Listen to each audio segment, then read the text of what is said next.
Viluppuram variety of 35 to 40 plus bricks. Observe the latex, it's very negligible or nil. So it's a gumless variety without any traces of gum, especially very mild traces like this. This is one such portion I see. See, whereas here this is that much. I have not wiped out any latex in this fruit, so it's a gumless variety. See here also, there is no traces of gum at all except very mild drops here. Observe the ring thickness, very less. It's a heavy filling. The fruit is of around 9.8 kg.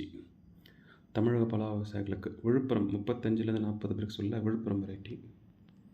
இந்த variety கம்லெஸ் variety. So கம்மே இல்லை பாருங்கள், அறுக்கிறப்ப இந்த நைஃபில் இந்த பால் கொஞ்சம் பட்டிருக்கு. இங்கே கொஞ்சம் ரொம்ப mild drops. இங்கே மற்ற இடத்துல எங்கேயுமே கம் இல்லை பாருங்கள். So very promising variety. இந்த கம்மே துடைக்கல, இதில் லேட்டெக்ஸ் இந்த பால் எதுவுமே துடைக்கல. ஈவன் இதனோட அந்த பழம் வெட்டுறப்ப கூட அந்த நாச்சு மேலே தான் வெட்டணும், இந்த முடிச்சு மேலே தான் பழத்தை கட் பண்ணிருக்கு. ஸோ அப்படி இருக்கப்போ பழம் வெட்டினப்போ கூட பால் வடியலை. ஏன்னா இந்த இந்த பக்கம்தான் காம்பில் இப்படி இருந்தது இந்த பக்கம்.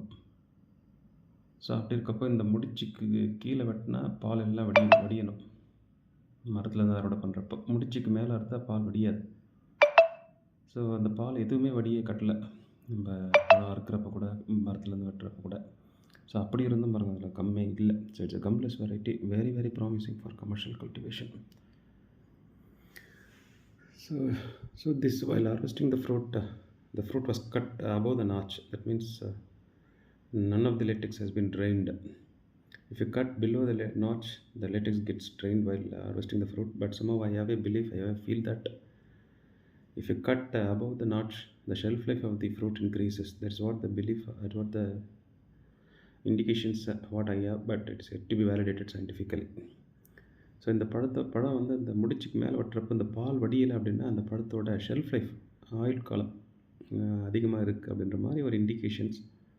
பட் அது சயின்டிஃபிக் கம்யூனிட்டியால் இண்டிபெண்ட்டாக அசஸ் பண்ணப்பட்டு அவனோட டேட்டா வந்து ஷேர் பண்ணப்படணும். ஸோ ஆஸ் ஆஃப் நவ் தெரியல, பட் லுக்ஸ் டு பி அப்படி இருக்கலாம் அப்படின்னு தோணுது. என்னென்னா அந்த பழம் வந்து பால் வடிவில் அறுக்கிறப்பும், மரத்துலேருந்து அறுக்கிறப்பும் பால் வடிய கட்டலை, இப்போவும் பால் இல்லை அப்படின்றது தான் என்னோடய அப்சர்வேஷன்.